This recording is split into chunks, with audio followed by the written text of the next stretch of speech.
Hello everyone.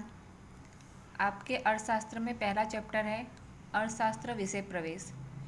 इस chapter में अर्थशास्त्र का अर्थ क्या होता है, अर्थशास्त्र भारत में सर्वप्रथम किसने उसकी पुस्तक प्रकाशित की थी, पश्चिम में यानी कि विदेश में अर्थशास्त्र का अर्थ कौन कौन से अर्थशास्त्रियों ने परिभाषाएं दी हुई हैं, किस प्रकार की पुस्तकें प्रकाशित की गई हैं, जानकारी आर्थिक प्रवृत्ति क्या होती है, अनार्थिक प्रवृत्ति क्या होती है, आर्थिक जानकारियाँ हैं वो किस प्रकार दी जाती है, ये सारी बातें इसमें अर्थशास्त्र विषय प्रवेश नामक चैप्टर में आपके बताई गई है।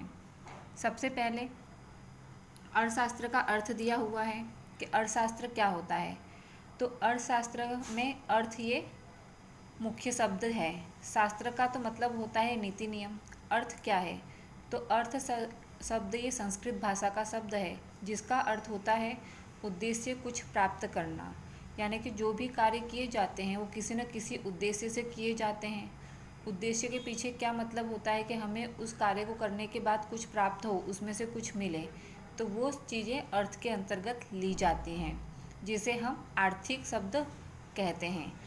अर्थ को हम हमारी भाषा में क्या कहते हैं, आर्थिक, कि कोई भी कार्य आर्थिक उद्देश्य से किया जाता है, कुछ पाने के उद्देश्य से किया जाता है। अब ये अर्थशास्त्र शब्द कहाँ से प्राप्त हुआ है, तो अर्थशास्त्र को इंग्लिश में, अंग्रेजी में सबको पता है इकोनॉमिक्स कहा जाता है।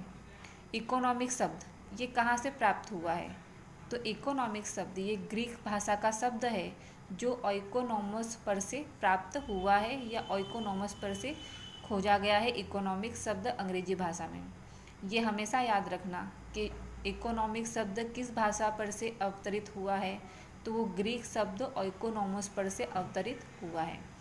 उसके बाद का टॉपिक है आपका अर्थशास्त्र का भारतीय चिंतन। भारत में सर्वप्रथम अर्थशास्त्र किसने खोजा, किसने उसकी परिभाषा दी थी। सभी को पता है कि भारतीय जो सभ्यता और संस्कृति है ये काफ़ी साल पुरानी है, जिसमें यहाँ लिखा गया है कि लगभग ये 5000 वर्ष से भी पुरानी है हमारी भारतीय संस्कृति और हमारी सभ्यता। उसके बाद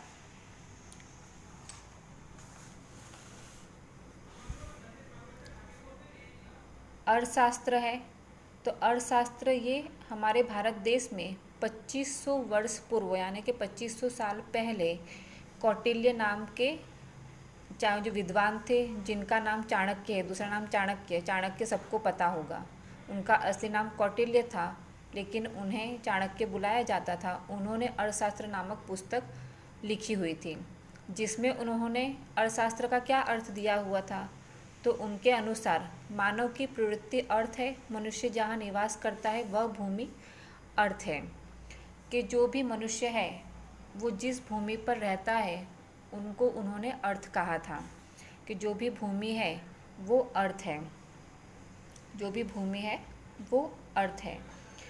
इसलिए मनुष्य जिस भी पृथ्वी पर रहता है उससे जो भी उसे लाभ प्राप्त करने के उपाय उसे सोचते हैं कि हम पृथ्वी पर रह कर के ये कार्य कर सकते हैं, उससे हमको लाभ मिल सकता है, तो वो तमाम चीज़ों को जो उपाय उसे सोचते हैं वो उन उपायों को दर्शाने वाला शास्त्र अर्थात अर्थशास्त्र।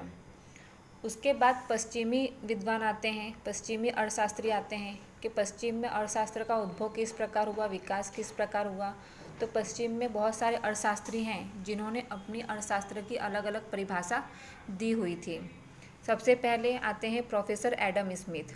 प्रोफेसर एडम स्मिथ ने अर्थशास्त्र की परिभाषा देते हुए कहा है कि जो भी उत्पादक श्रम के द्वारा उत्पन्न होने वाले भौतिक संपत्ति के उत्पादन, उपभोग और विनिमय का अध्ययन करने वाला शास्त्र अर्थात अर्थशास्त्र। एक बात आप लोगों को याद रखनी है कि जो भी परिभाषा दी हुई है आप लोगों की, मैं आप लोगों को अर्थशास्त्र और वाणिज्य व्यवस्था और संचालन ये 2 विषय पढ़ाऊंगी।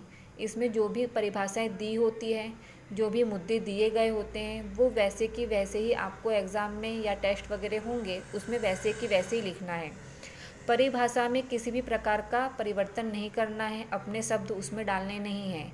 जो भी परिभाषाएं किताब में जैसी दी गई हैं वैसी की वैसी आपको याद करनी है और वैसी ही लिखनी है, या फिर जैसे आपके मुद्दे दिए गए होंगे, पॉइंट दिए गए होंगे आंसर में, वैसे के वैसे पॉइंट आप लोगों को लिखने होंगे और उसे समझाना होगा।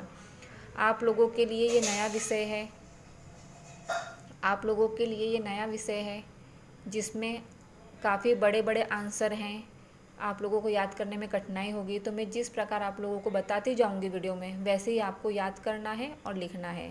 तो ये परिभाषा का याद रखना कि परिभाषा जैसे आप लोगों को दी जाती है वैसे ही आपको लिखनी है। उसके बाद ये जो परिभाषाएं हैं पश्चिमी अर्थशास्त्रियों की परिभाषा, इसको आपको मैं अगले वीडियो में बताती हूँ।